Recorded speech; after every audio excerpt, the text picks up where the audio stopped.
इतने सारे बजुर्गों की 14 मुरब्बे रकबा सीगा। हमारा एक वफादार मिस्त्री था, मोहम्मद सदीक उसका नाम था। उसने हमारे सारे पक्के मकान उसी ने बनाए थे और वो सारी उम्र जो है हमारे पास ही रहा।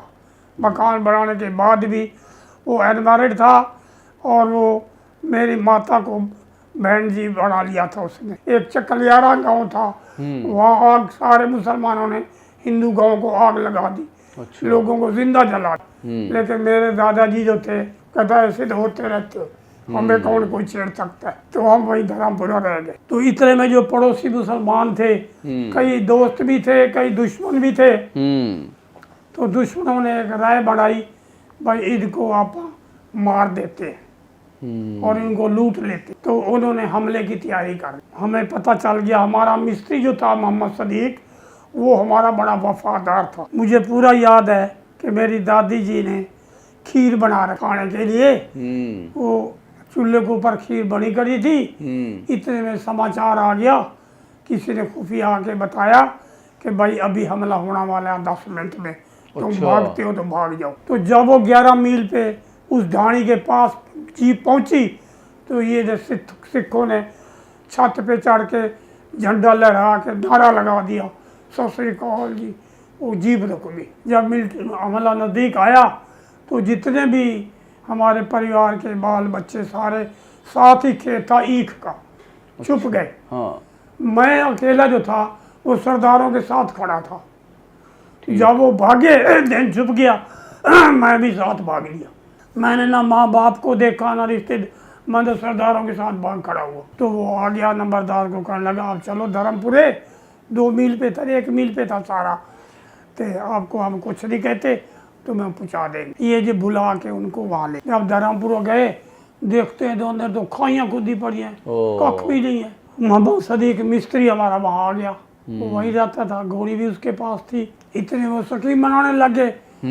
स्कीम उन्होंने बनाई कि भाई या तो ये मुसलमान बन जाएं, हाँ, तो या फिर इनको मार देते। तो मोहम्मद सदीक सारी CID रखता था, उसने मेरे दादे को बताया भाई ऐसे ऐसे स्कीम हो रही है आपको मारने की। धर्मपुरा से निकले थे। मेरी माता जी की एक मुसलमानी बड़ी सहेली बड़ी, वो कपड़े सिलवाया करती मेरे माता से, वो आई थी, कहने लगे ऐसा है, हालात तो ख़राब हैं, आप पता नहीं चले जाओगे कि रह जाओगे।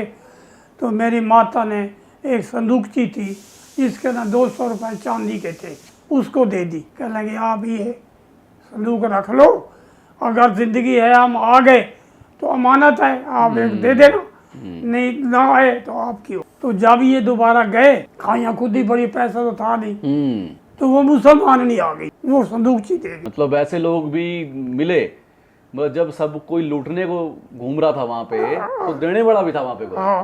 क्या बात है। तो इन्होंने 200 रुपये निकाल के मोहम्मद सदीक मिस्त्री को दे दी, भाई तू जा मेलसी से बस ले आ किराए पे कर, ये 200 रुपये ले जा किराए की बस ले आ, ताकि हम बस में चढ़ के मेलसी पहुँच जाए। क्योंकि सारे इलाके गाँवों के लोग मेलसी तहसील में जमा हो रहे थे। वहाँ मिलिट्री का हेडक्वार्टर भी था और सेफ्टी थी, वहाँ सारे हिंदुओं की आबादी थी।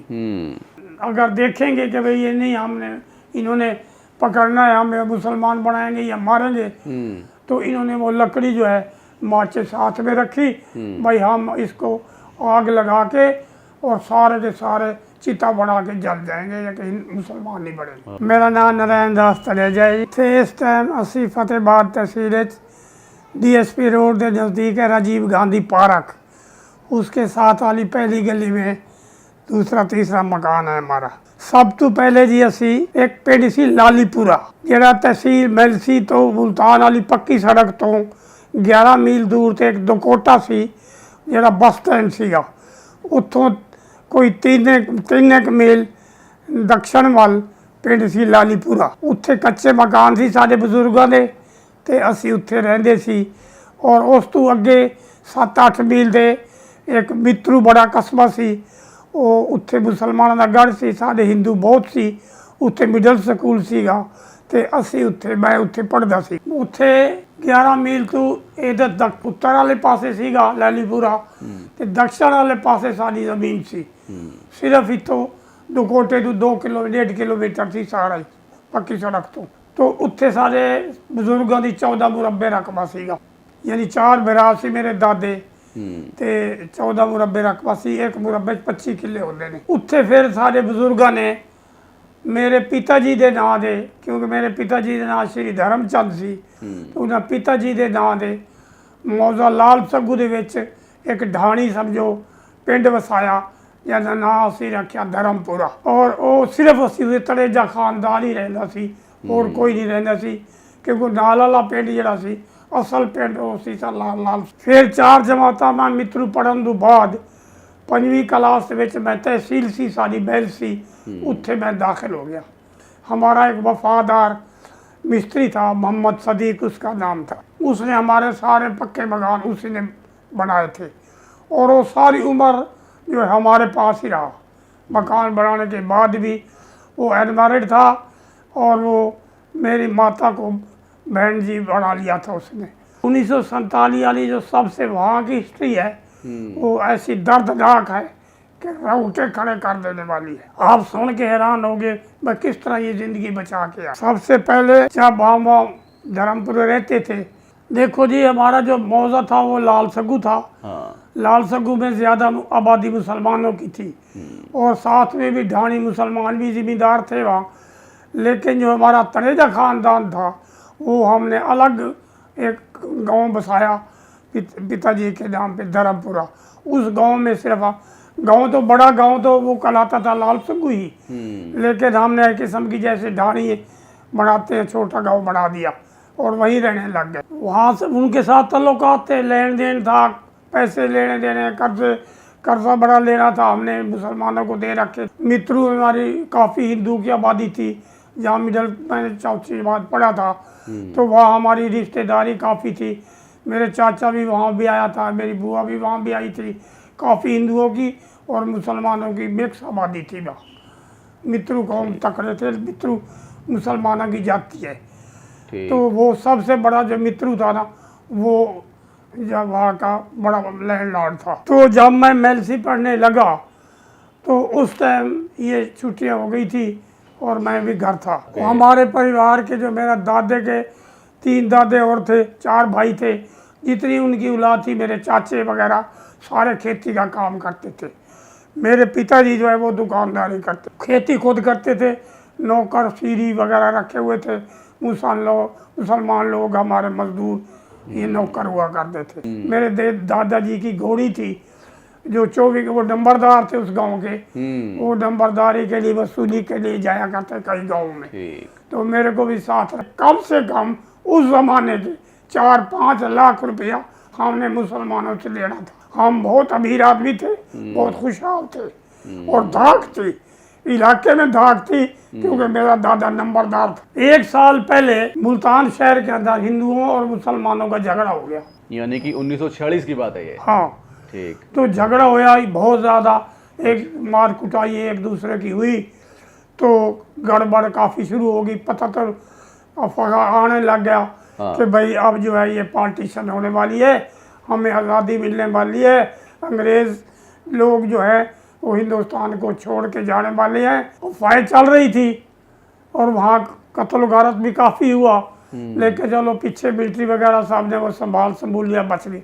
नुकसान काफ़ी हुआ। वहाँ पर हिंदुओं की इतनी पावर हुआ करती थी उस इलाके में, चाहे आबादी मुसलमानों की थी ज़्यादा, लेकिन अगर एक भी घर हिंदू का रहता था उस गांव में, तो धाक उसी की होती थी, चौधर उसी की होती। जब पार्टीशन हुई तो उस टाइम उससे पहले कई गाँवों की अफवाहें आने लगी कि फलाने गाँव को आग लग गई। एक चकलियारा गांव था, वहाँ आग, सारे मुसलमानों ने हिंदू गांव को आग लगा दी। अच्छा। लोगों को जिंदा जला दिया। तो अफवाहें तो सुनने लग गए, लोग कहने लगे कि भाई तुम ये गांव को छोड़ के शहर में चले जाओ, जैसे भाई अब ये मेलसी की बजाय मेलसी चले जाओ, जैसे फतेहाबाद है। हमारा गांव था बड़ोपल से थोड़ा सा आगे, समझो खाराखेड़ी तक। हमारा गांव जो था मुल्तान तहसील से ज़िले को जो सड़क पक्की जाती थी ना, 11 मील पे गांव था हमारा। एक दफ़ा हमारे रिश्तेदारों ने फूफा जी टांगा भेजा, भाई तुम टांगे में बैठ के तहसील में आ जाओ, गांव धर्मपुरा छोड़ दो। तो कुछ तो हमारा परिवार तो टांगे पे आ गया। लेकिन मेरे दादाजी जो थे कहता ऐसे तो होते रहते, हमें कौन कोई छेड़ सकता है। तो हम वही धर्मपुरा रह गए। तो इतने में जो पड़ोसी मुसलमान थे, कई दोस्त भी थे, कई दुश्मन भी थे। तो दुश्मनों ने एक राय बढ़ाई, भाई इनको आप मार देते हैं और इनको लूट लेते। तो उन्होंने हमले की तैयारी कर। हमें पता चल गया, हमारा मिस्त्री जो था मोहम्मद सदीक, वो हमारा बड़ा वफादार था। गो वो मुसलमान था, लेकिन वो दिल और जान से मेरे को हर टाइम वही खिलाता था। जिंदगी बचाने वाला भी वही था। उसने हमें आके इन्फॉर्मेशन दी कि तुम ये गांव छोड़ दो, नहीं तो ये हमला हो जाएगा, ये मार देंगे या कहेंगे मुसलमान बन जाओ। तो मेरे जो परिवार के लोग थे, सारे बुजुर्ग जितने थे, सारे धार्मिक विचार।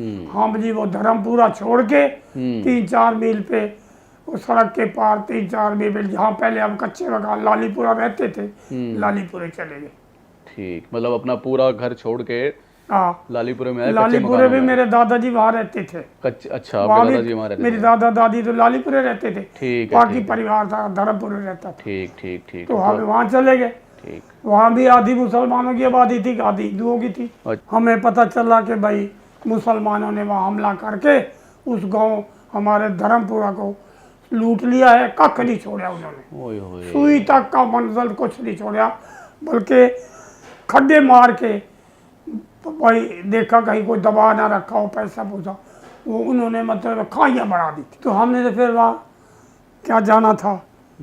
तो फिर ऐसा हुआ भाई हमें उधर भी खतरा हो गया। जो वहाँ के मुसलमान थे उन्होंने भी स्कीम बढ़ाई, बापा इनको मार देते हैं, लूट लेते हैं या इनकी बेइज्जती कर देते हैं। हमने सोचा भाई ये तो काम खराब है, तो मारेंगे। मुझे पूरा याद है कि मेरी दादी जी ने खीर बना रखा खाने के लिए। वो चूल्हे के ऊपर खीर बनी करी थी। इतने में समाचार आ गया, किसी ने खुफिया आके बताया कि भाई अभी हमला होने वाला है 10 मिनट में, तुम भागते हो तो भाग जाओ। तो दो चक थे, छोटे गांव के थे सरदारों के। तो क्या भाई यहाँ अगर मरना है तो सरदारों के साथ चक में चले जाते हैं, वहाँ पर जो सरदार भी होंगे इकट्ठे जो है आपा जो भी स्कीम होगी। उनके चक जो थे पक्की सड़क के ऊपर थे। जो हमारी सड़क मेलसी को मुल्तान जाती थी ना 11 मील पे, तो वहाँ पे वो चक था। तो वहाँ ने खीर भी बड़ी बनाई छोड़ दी। वहाँ से सारे बाल बच्चे सब भाग खड़े हुए, सिर्फ 2-3 मील में था। वहाँ सबको छोड़ के सिर्फ जान बचा के वहाँ से भागे। तो एक चक में चले गए जी। जो वहाँ सरदार लोग रहते थे ना, वो उन्होंने अपने बाल बच्चे जो है, एक 40 नंबर चक था वहाँ से 30-40 मील दूर, वहाँ भेज रखे थे कि वहाँ जितने इलाके के सरदार लोग थे ना, उन्होंने इकट्ठे रह रहे थे वो। ठीक, लाखों आदमी इकट्ठे थे उस इलाके में। अच्छा। नहर के पार जो था ना, वो सिखों का इलाका था और नहर के उरली साइड में मुसलमानों की ढाड़ियाँ थी। तो उन्होंने साहब ने अपने बच्चे उस सिखों के चक में भेज रखे थे।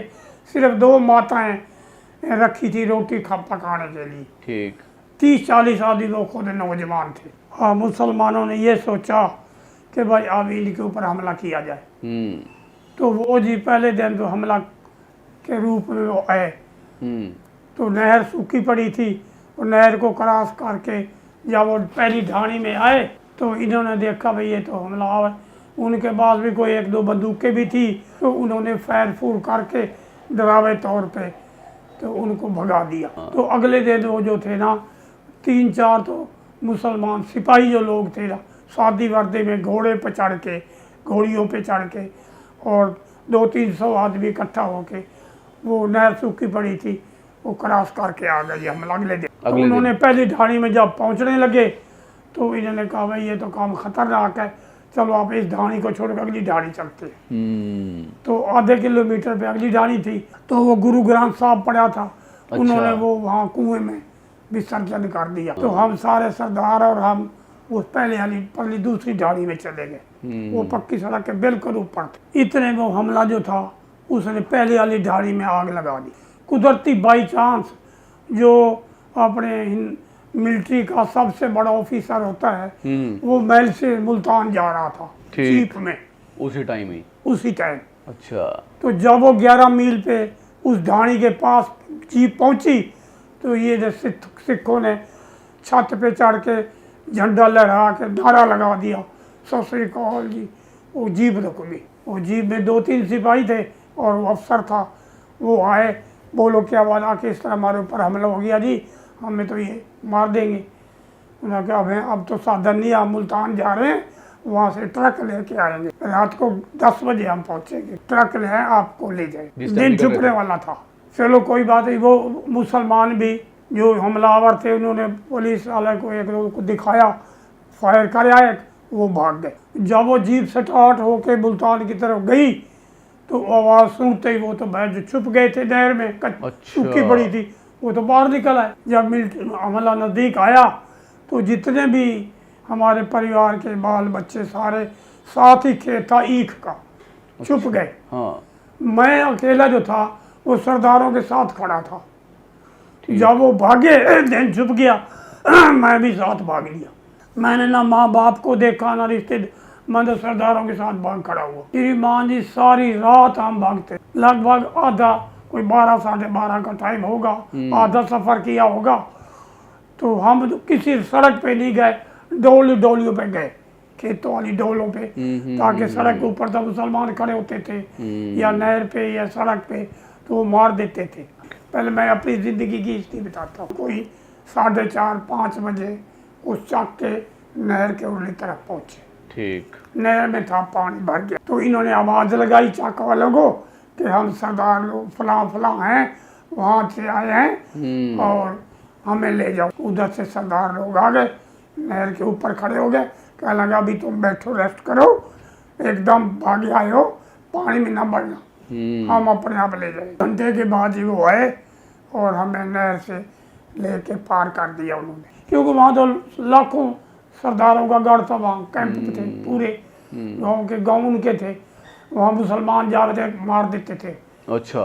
और हिंदू इधर आ नहीं सकता था, मुसलमान उधर जा नहीं सकता था, बीच में नहर थी। तो मैं जी 15 दिन वहाँ रहा उन सरदारों के पास। उस नहर के पार एक मुसलमानों की चक गांव था, उसके अंदर एक हिंदू की दुकान थी। वो जो हिंदू था ना, वो सामान लेने के लिए मेलसी जाया करता तहसील हमारी में। तो सफ़र था दूर, वो अपनी घोड़ी लेके सामान ले आता था।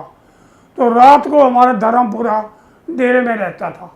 उसका उन मुसलमानों के साथ बड़ा यारानगा था, दोस्ती थी, और वो दलाली करने लग गया। जो सिख लोग थे वो सारी चीज़ें बेचने लग गए, पशु, चाहे गाय, चाहे भैंस, चाहे बैल या रेड़ू या और सौदा सामान, वो जाके सौदा कराता, पैसे दे आता। वो तो पहचान लिया कि तू बेटे कैसे आ गया यहाँ। मैं कहीं इस तरह हमला हो गया था, तो मैं तो आ गया, उनका पता नहीं क्या बना, वो तो ईख में छुप गए।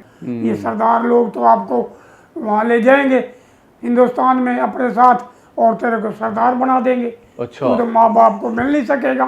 तुम बहाना करके चाहे बाथरूम का कोई ऐसा ऐसा तू नहर पार करके आ जाए, मैं तेरे को दुकान पे ले जाता हूँ और वहाँ से तेरे को मेलसी तेरे माँ बाप के पास पहुँचा दूंगा। ये वो पार टप गया, इंतजार करता रहा, मैं भी ऐसा ऐसा बहाना बना के मैं भी आ गया।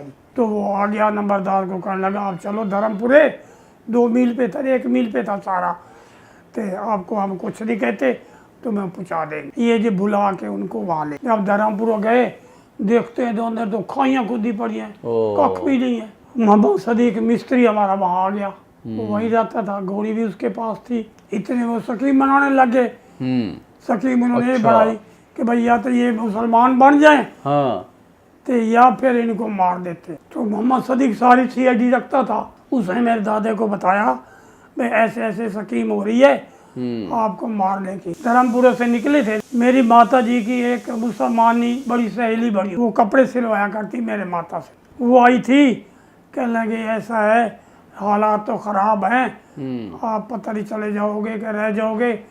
तो मेरी माता ने एक संदूकची थी जिसके अंदर 200 रुपये चांदी के थे, उसको दे दी। कहने लगे आप ये संदूक रख लो, अगर ज़िंदगी है हम आ गए तो अमानत है, आप एक दे देना, नहीं ना आए तो आपकी हो। तो जब ये दोबारा गए, खाइयाँ खुद ही बड़ी, पैसा तो था नहीं, तो वो मुसलमान नहीं आ गई, वो संदूकची दे गई। मतलब ऐसे लोग भी मिले, मतलब जब सब कोई लूटने को घूम रहा था वहां पे, तो देने वाला भी था वहां पे कोई। हाँ, क्या बात है। तो इन्होंने 200 रुपये निकाल के मोहम्मद सदीक मिस्त्री को दे दी, भाई तू जा मेलसी से बस ले आ किराए पे कर, ये 200 रुपये ले जा किराए की बस ले आ, ताकि हम बस में चढ़ के मेलसी पहुंच जाए। क्योंकि सारे इलाके गांवों के लोग मेलसी तहसील में जमा हो रहे थे।